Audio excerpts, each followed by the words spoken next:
Welcome to Frankie Does Films. I'm your host, Frankie, and today we'll be talking about the film The Hunt, a thriller horror film where powerful elites capture and try to hunt down a group of people. However, their plans are stopped when one of the captives proves too much for them to handle. So, let's take a look at two different groups of people fighting for what they believe in, and also a pig. We start with an ominous-looking woman whose face we can't see, texting in a group chat. Athena, who we assume to be the woman, says she's looking forward to the upcoming hunt of deplorables at the manor, which we later on discover to be Manigate. Then we are shown a number of elite people on a private jet, where there is an awkward interaction between air hostess and Richard, one of the people from the text group chat.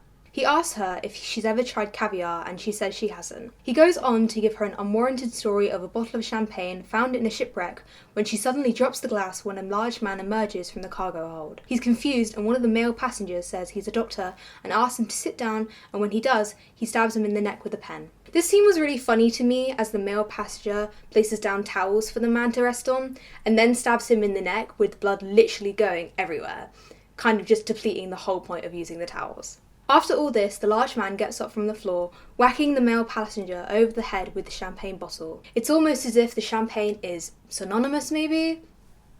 We'll find out later. Slowly we see the mysterious woman from the beginning, who we can assume to be Athena, grab a stiletto heel and stab the man in the eye, pulling the heel out and with it the man's eyeball. The scene was proper gruesome, showing us that this film would no doubt get gorier as we go on. The man is then dragged back into the hold where he dies next to an unconscious woman. The woman, played by Emma Roberts, then wakes up later, gagged in the forest. She looks over the pond to see another woman, played by Betty Giplin, but she ignores her. The former woman finds a clearing where she sees other gagged captives and a large crate. The crate is opened to reveal a large selection of weapons, the keys to the gags, and a small pig. As all the captives gather weapons and free themselves, firing starts coming from a hill next to them. They all try to get cover and Emma Roberts is shot in the head very graphically. This scene reminded me of Scream, where Drew Barrymore is killed off almost instantly just for shock factor, and I feel like using Emma Roberts in this film in the same way worked very well. We then have a fun sequence of violent killings with a woman falling into a pit of spikes and a man stepping on a landmine. Three captives escape over a barbed wire fence, with one being shot with multiple arrows and blown up by two grenades. The first grenade thrown doesn't go off as the pin wasn't pulled, and this shows us that these killers aren't trained and adds a comedic aspect to all of the killings. Why isn't it working? Wait, did you pull the pin? Shit.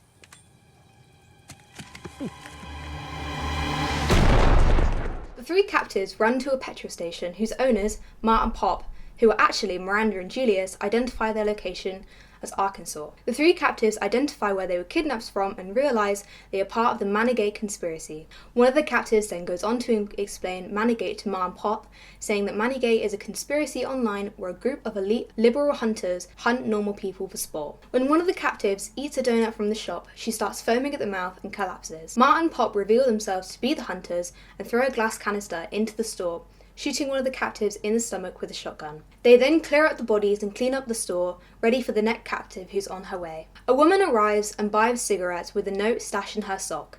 This is the same woman from over the pond from the beginning. Ma and Pop tell her that this is Arkansas and gives the woman the cigarettes and her change. The woman notices that the cigarettes are too expensive for Arkansas and jumps over the counter, taking the shotgun and killing them both. Is there anything else that...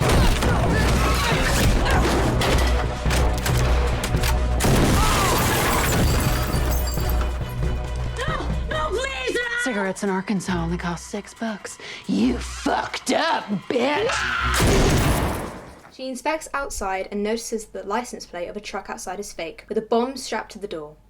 She hides behind a bush where she sits with a radio the hunters use to communicate with each other. She overhears them sending a drone over to inspect the store, which is then shot down. A man comes out and says he is another captive like the woman. Showing she is also a captive, she tells him that the truck has a bomb on it and would explode if he opened it. The man reveals himself as Gary, and he explains how he is a conspiracy theorist podcaster and that he also believes they are part of Manigate, which the woman not knowing what Manigate is. They leave the petrol station, following train tracks and boarding a passing train that is full of refugees. Gary believes these are crisis actors, and when the train is raided by soldiers, Gary attempts to convince them of Manigate and the refugees. When the soldiers laugh and walk away, one of the refugees speaks in English to Gary, telling him he's right and that he'll give him a head start to get away, revealing him as another one of the hunters.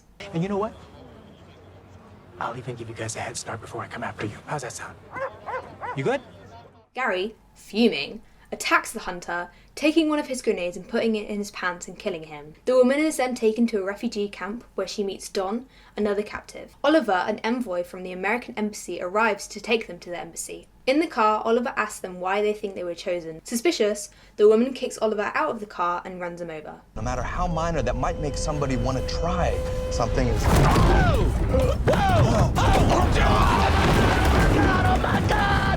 She and Don check the car, finding Gary dead in the boot with a knife in his head, a box labelled bribe money, and a map. The woman tells Don the story of the jackrabbit and the box turtle, a grim version of the tortoise and the hare that her mother told her. After losing the race, the jackrabbit kills the box turtle and his family out of revenge.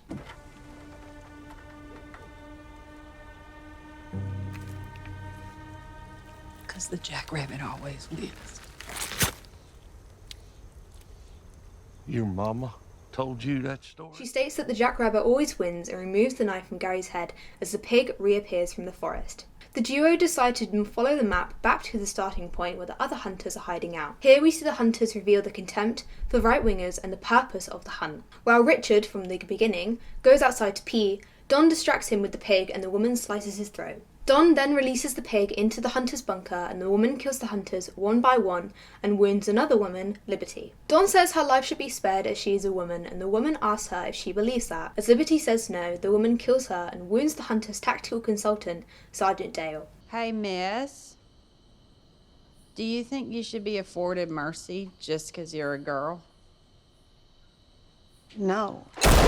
Athena then calls out to Don on the radio, asking him if he's killed the woman yet. Don, with his gun pointed at the woman, says he doesn't know what Athena's talking about, and when the woman asks him to lower his gun, he refuses. Bit suspicious if you ask me. After a standoff, she kills him and tells Athena he's dead. The woman then sticks her finger in Sergeant Dale's bullet wound and asks him Athena's location. Once he tells her, she sits down next to him, telling him she is a veteran of the war in Afghanistan. When he tells her she only served in the National Guard, she kills him. A flashback to a year ago shows Athena in a meeting with her bosses. She says that the text exchange was just a joke, but as it was leaked on the internet, she had to step down from her position. Subsequently, all those who were in the text group chat careers were ruined, and they all meet to make Manigate a reality and abduct those who were responsible for spreading the conspiracy theory. Athena had insisted that the woman be included in the hunt after seeing a post that specifically targeted her. Here, the woman's name is revealed to be Crystal, while Athena dubs her Snowball. We flash back to present day, and Crystal finds Athena, who asks her at the gate to dispose of her weapon or she'd blow her up. Crystal walks into the kitchen where she meets Athena. Athena explains why all this is happening and why specifically Crystal was targeted. Fuck this bitch. Athena Stone murders innocent men and women for sport. The evidence is all there. Their. Her manner, her travel records.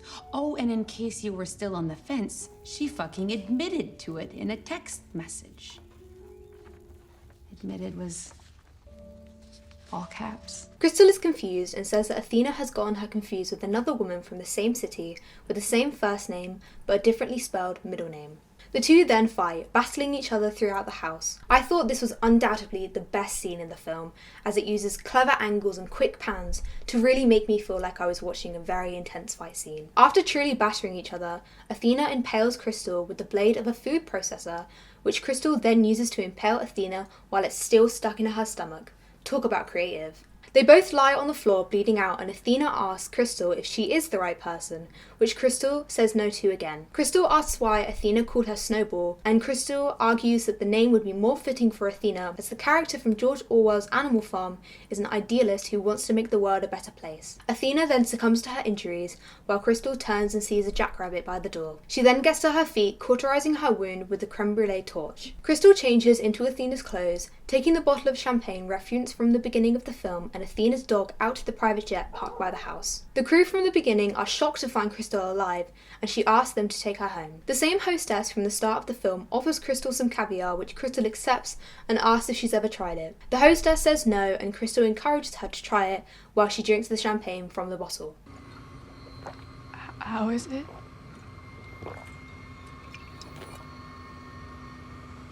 It's fucking great. Now onto the reviews. Rotten Tomatoes scores this film 57%, which I really don't agree with. The Hunt definitely misses the mark with its social satire. I found the storyline of this film to be confusing, but after looking it up I discovered it's about the misinformation that rules mass media and not about liberals and Republicans. The plot starts with misinformation with the conspiracy and ends with misinformation with Crystal being the wrong person. After I discovered this, the story definitely made more sense to me and went beyond just the gore and laughs. For me, this film was a good watch. The fast-paced scenes in the school kept me really interested, and I believe Crystal was a great and well-rounded character. For these reasons, I'm giving The Hunt an 8 out of 10. The women in this film are the main focus for sure. Betty Gilpin, who plays Crystal, is the main point of the film and does a fantastic job. Athena, played by Hilary Swank, also does an incredible job acting as Crystal's fiercest opponent. Both women subvert the stereotypical female characters in horror and thriller films. In a cinematic world where most heroes are predominantly men, Crystal is a refreshing new take. Her character isn't lacking either, with her impressive military training and quick thinking. For me, Betty Gilpin is the best bit about this film. She breaks the mold for women in horror films while being instantly recognisable as the character who has what it takes to survive. She's paranoid, quirky, and never sexualised in the film, and this is even more rare for horror films. Her strength is also not feminised like many other strong women in films, such as Wonder Woman. In addition, this film also passes the Bechdel test easily. Crystal and Athena are the main named characters with other smaller named female characters. Crystal and Athena's conversation at the final part of the film shows two women who talk to each other about something besides a man. And there you have it, a recap and review of The Hunt. If you enjoyed this video, be sure to like and subscribe, and go to the Instagram link in the description below to recommend any more films you'd like me to do.